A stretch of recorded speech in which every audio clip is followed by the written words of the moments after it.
Hi guys, welcome to my channel again. তো দেখো, চলে আসছে নতুন একটা ইনফরমেশন নিয়ে। তো অঙ্গনওয়াড়ি কর্মী এবং আশাকর্মী রিলেটেড যে কোনো আপডেট আমরা কিন্তু এই ভিডিওতে আলোচনা করব। তো এখানে আজকে যে আপডেটটা উঠে আসছে সেই আপডেটটা অঙ্গনওয়াড়ি কর্মীদেরকে নিয়ে।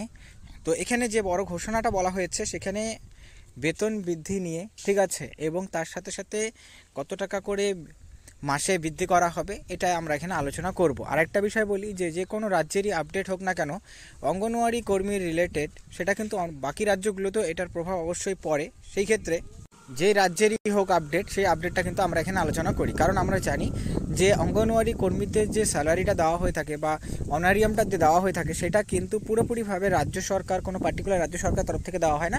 সেটা কিন্তু যুগ্মভাবে করে কেন্দ্র এবং রাজ্য সরকারের এখানে 60-40 বা 55-45 রেশিওতে কিন্তু অনারিয়ামটাকে দেওয়া হয়ে থাকে বা প্রদান করা হয়ে থাকে, ঠিক আছে। তো সেই ক্ষেত্রে আজকে যে আপডেটটা, সেই আপডেটটা আমরা বেতন বৃদ্ধি নিয়ে তোমাদের অবশ্যই তোমরা দেখতে পাচ্ছ বিষয়টা এখানে কোথায় কোন রাজ্যে বেতন বৃদ্ধি করা হচ্ছে, এবং তারপর সে সবচেয়ে গুরুত্বপূর্ণ যেটা, যে পশ্চিমবঙ্গে অঙ্গনওয়াড়ি কর্মীদের কি আবারও বেতন বৃদ্ধি হওয়ার সম্ভাবনা রয়েছে কি না, বা হলে পরেও কত টাকা হতে পারে এবং কবে হতে পারে, এটা লেটেস্ট একটা আপডেট উঠে আসছে যেটা আমরা ভিডিওতে আলোচনা করব। তো তাই অবশ্যই অঙ্গনওয়াড়ি কর্মী, আশাকর্মী বা বিভিন্ন রকম চুক্তিভিত্তিক কর্মী হয়ে থাকলে ভিডিওটি শেষ পর্যন্ত দেখবে এবং দেখার পর নিজস্ব মতামত অবশ্যই জানাবে। আর ভিডিওটা ভালো লাগলে লাইক করবে, চ্যানেল নতুন থাকে চ্যানেলটাকে সাবস্ক্রাইব করে রাখবে এরকম ভিডিওসগুলো সবার প্রথম পাওয়ার জন্য। তো চলো সময় নষ্ট না করে মেন বিষয়টা ভিডিওতে আলোচনা করা যাক। তো দেখো, এখানে যে আপডেটটা বলা হয়েছে এখানে কিন্তু তোমাদের প্রত্যেক মাসে করে কী আপডেটগুলো সেগুলো আমি তোমাদের এখানে বলে দিচ্ছি। যে প্রত্যেক মাসে 500 টাকা করে বেতন বৃদ্ধি করানো হবে, ঠিক আছে।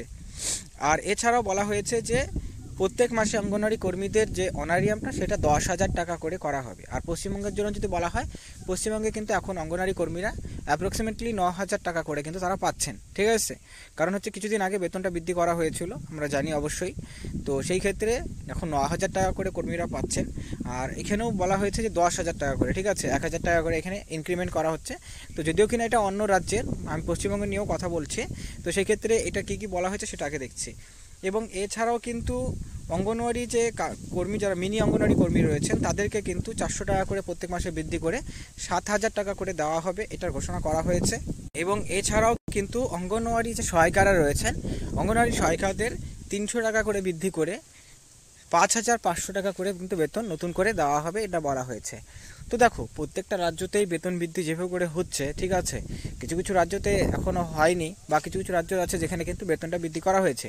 আর স্পেশালি বেশি যদি আমরা দেখি তাহলে পরে যে কোনো রাজ্যেরই ইলেকশনের আগে কিন্তু রাজ্য সরকার সেখানে কিছুটা হলে পরেও বেতনটা বৃদ্ধি করে থাকে, যেটা আমরা প্রিভিয়াসলি দেখেছি যে পশ্চিমবঙ্গের সরকারের তরফ থেকেও এখানে 700 টাকা করে, 750 টাকা করে বেতন বৃদ্ধি করা হয়েছিল।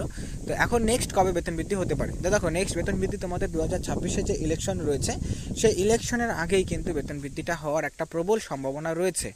কারণ মহিলা ভোটারদের কিন্তু টার্গেট অবশ্যই সরকারকে, সে যে কোনো রাজ্যেরই সরকার হোক না কেন, তারা কিন্তু করে থাকেন। তো যেটা আমরা ফলস্বরূপ আমরা দেখেছি যে রীতিমতো বেতন বৃদ্ধি করা হয়। তো সেই ক্ষেত্রে বেতন কিন্তু অবশ্যই বৃদ্ধি হওয়ার সম্ভাবনা রয়েছে। এখন কোশ্চেনটা রইল যে কত টাকা করে বেতন বৃদ্ধি হওয়ার সম্ভাবনা রয়েছে। তো দেখো, বেতন বৃদ্ধি হলে পরে এই জায়গাতে কিন্তু তোমাদের আবারও 1,000 টাকা করেই কিন্তু বেতন বৃদ্ধি হওয়ার সম্ভাবনা রয়েছে। 1,000 টাকার বেশি কিন্তু এটা মনে করো এক্সপেক্ট করাটাও কিন্তু তেমনটা মনে করো যে পাবেই এরকম কিন্তু না। বেতন বৃদ্ধি হলে পরে 1,000 টাকা হতে পারে, এবং সেটা 2026-এ যে ইলেকশনস রয়েছে আমাদের ওয়েস্ট বেঙ্গলে, সেই ওয়েস্ট বেঙ্গলে ইলেকশনসের আগেই কিন্তু এই টাকাটা বেতন বৃদ্ধি হিসাবে কিন্তু করানো হতে পারে, ঠিক আছে। এবং সেটা তোমাদের কবে থেকে তোমরা এই ঘোষণাটা হতে পারে, দেখো এটা কিন্তু সেকেন্ড হাফ, মানে 2025-এর সেকেন্ড হাফের পরেই তখনই কিন্তু এটার ঘোষণা আসতে